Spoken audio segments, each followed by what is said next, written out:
attending a protest planned tomorrow outside Parliament. For farmers attending a protest planned tomorrow outside Parliament, 5 columns encircled Parliament.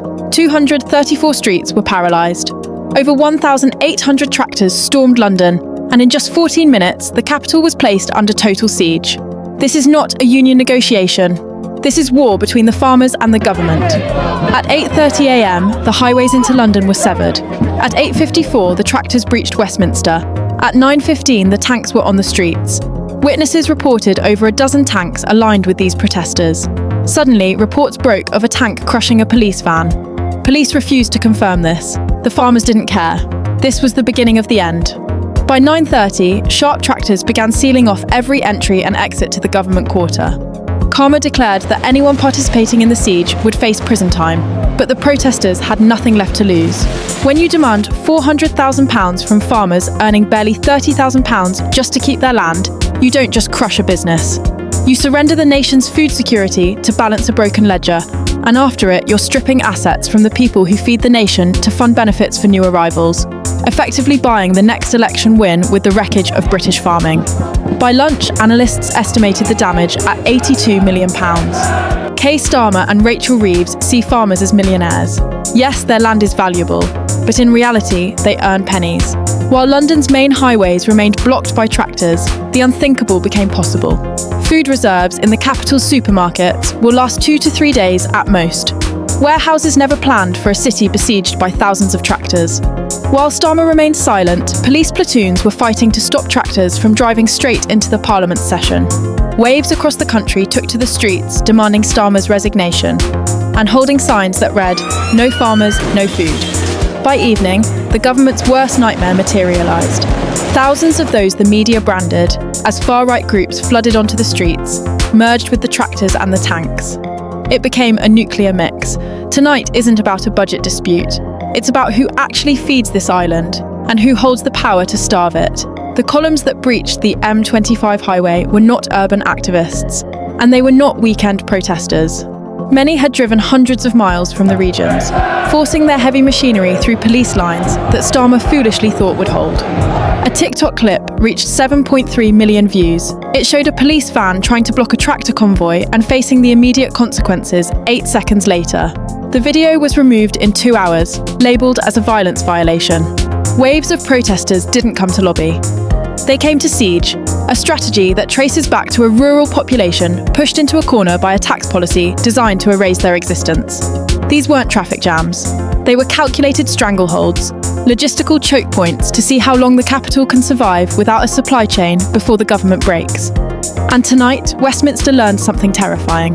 Concrete barriers failed, armoured vans were pushed aside, and Starmer's administration watched in paralysis. Officers on the ground weren't unwilling to stop them. They were simply outmatched by 10-ton machines that do not feel the bite of a baton. In South London, a radio message reported, "Sector 15 is lost, we just can't stop them," requesting immediate deployment of military equipment. Protesters on the ground began firing fireworks directly at police shields. 123 arrests were made in Belfast. 2 police vans were set on fire. Rumours of a possible declaration of martial law began to spread. Starmer is expected to make a statement in the morning. In central London, a police negotiation unit was deployed. But 200 metres away, reports came in of 7 hospitalised officers. Everything was called off. The demands from the tractors are absolute. Total repeal of so-called agricultural property relief changes, or the blockade remains. Starmer's cabinet looks at a spreadsheet and sees a £3 million asset that should be taxed. The farmer looks at that same land and sees a workplace that generates less than £30,000 in annual profit. The new 20% levy on assets over £1 million is not a tax on wealth. It is a tax on existence. Children are facing an immediate bill of £500,000 the moment a parent passes away. There is no cash reserve to pay this. The only option is to sell the fields, destroying the business and ending centuries of tradition. Next to Parliament, farmers denounced Starmer as a city accountant who understands nothing about British agriculture. Labour promised protection, but they have delivered a death sentence to the smallholder. Farmers are furious that their assets are being raided to plug budget holes caused by soaring welfare costs and asylum accommodation. They see their life's work being liquidated to pay for a state that despises them. This isn't about protecting tax havens for the elite. It is about saving the men who get up at 4 a.m. to feed the nation. Rachel Reeves calls it closing a loophole. The protesters call it state-sanctioned theft. Every tractor parked on Whitehall represents a business that will not survive April 2026 if this law stands. They are not asking for subsidies. They are demanding the right to pass their livelihood to their children without the state taking a fatal cut. The message is clear: kill the tax, or we kill the entire country's agriculture. Britain isn't just losing its food security, it's actively destroying it. Keir Starmer built his economic plan on one delusion: that he could raid the countryside to balance the books without consequences.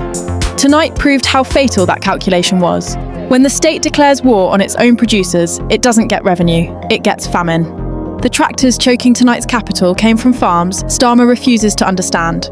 The defiance echoing through Whitehall grew under tax burdens Rachel Reeves refuses to lift. And the paralysis of the supply chain is the direct result of a chancellor who refuses to listen.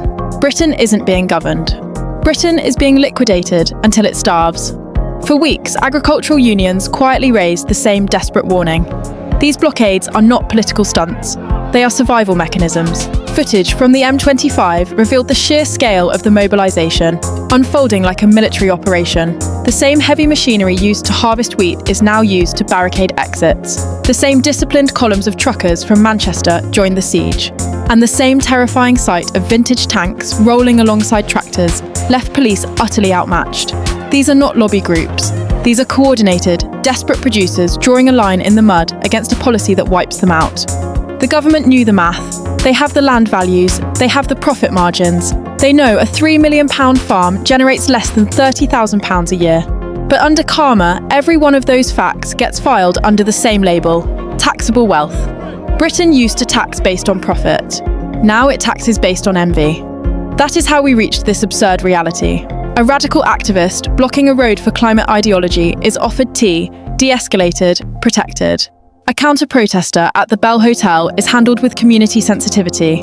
But a British farmer driving a tractor to save his family's legacy is met with armoured vans, threatened with mass arrests, and treated as a domestic threat.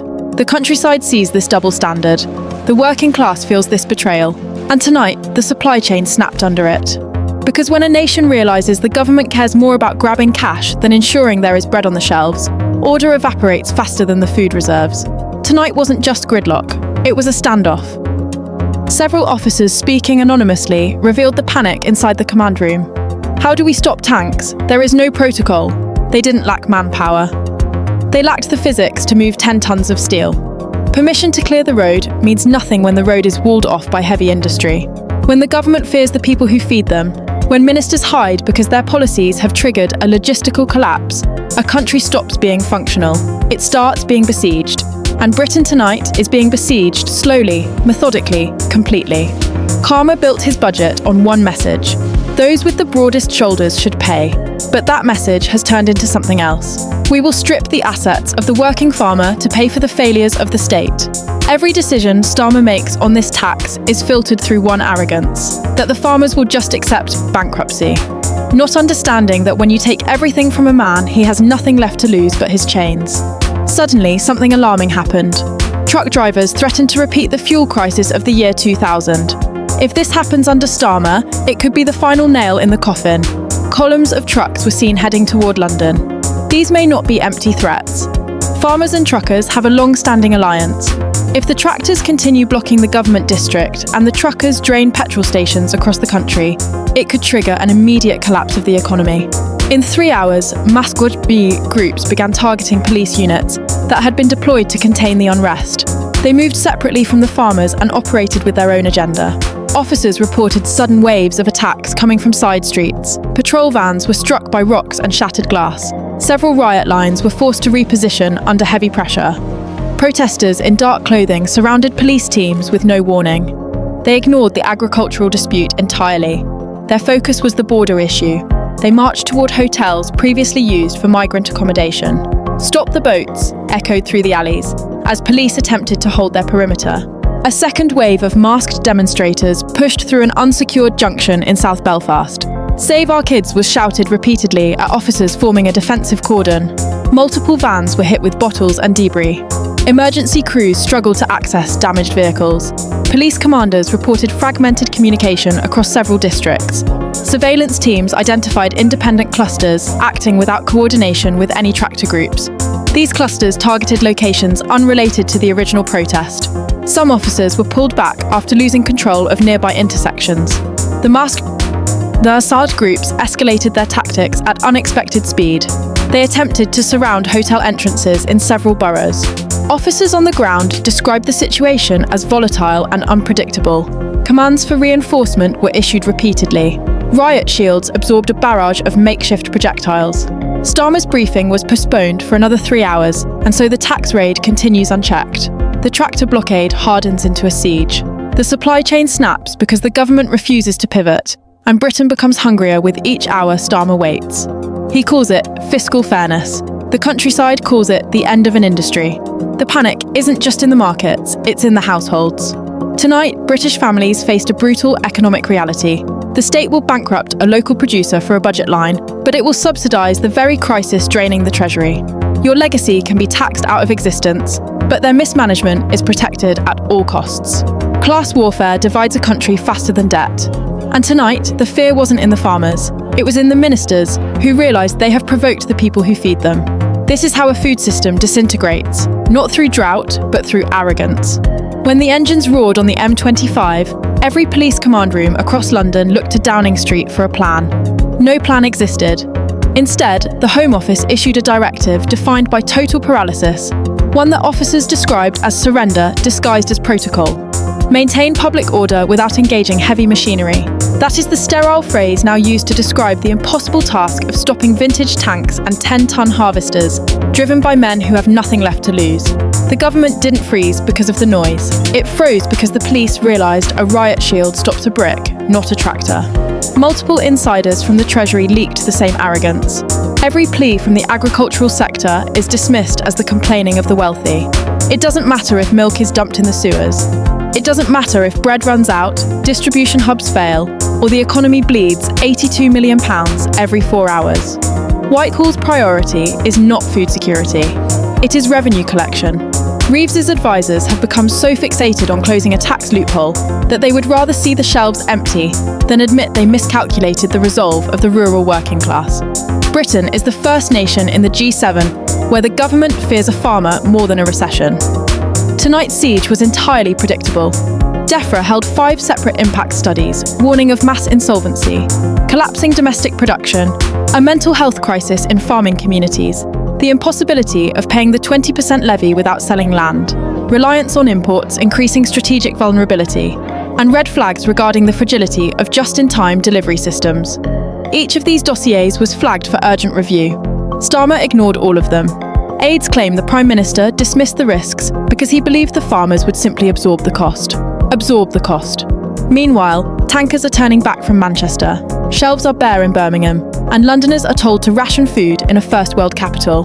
The tragedy unfolding isn't just economic, it is cultural extinction by spreadsheet. By targeting the transfer of land, Labour is ensuring that the next generation of British farmers never takes the wheel. Young men and women who spent their childhoods in the mud are now walking away, knowing they cannot service a £600,000 tax bill on a break-even business.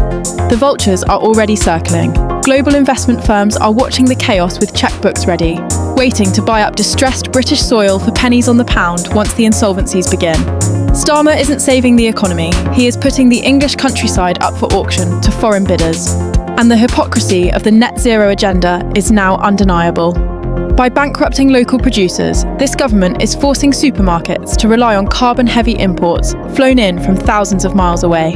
They are trading food security for a moral posture that collapses the moment the ports get blocked. The police response has only deepened the resentment. Footage from the embankment shows officers slashing tyres on agricultural trailers, a tactic